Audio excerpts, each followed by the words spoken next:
I'm Mandy Nugent and we're going to teach you how to do the sweetheart measurements. So what you're going to do is make sure obviously again that you've got inches on your tape measure. If you haven't got inches, just use centimetres and convert. And you're going to take the size chart, which is next to this video, and use the measurements in the chart to check your cup size. Now there's small, medium, large, extra large and double XL.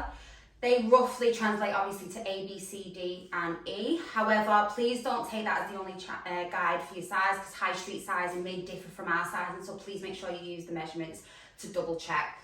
You've got a vertical measurement and a horizontal measurement, and these are the measurements of the cups, and you'll want to take the measurements from the cup and translate them onto the body. So wearing kind of a non-padded bra, just like Jodie is the best way to do it.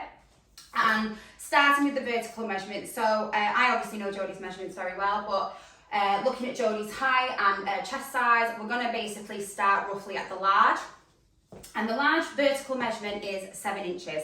So starting with 0, you're going to place this on the rib cage, directly underneath the bust and directly below the nipple, like so. You're going to lift up, keeping your finger and thumb on the measurement you've selected, so 7 inches. You're going to lift up, give a gentle tug, and see where that finishes on the skin. So obviously you might need to do this in the mirror. You want to aim for just above the armpit crease and not too close to the collarbone.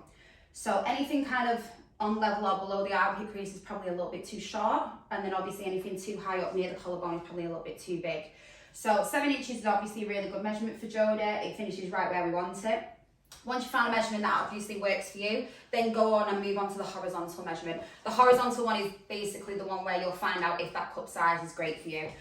Using the horizontal, you've got the sternum dead center. You're going to move just slightly off center because obviously you might have a connector or a space between your cups.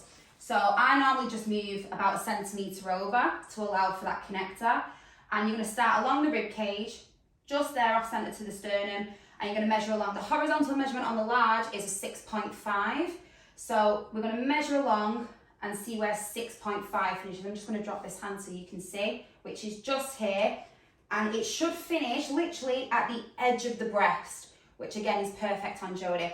If it finishes too short, then you may need to look at a new size.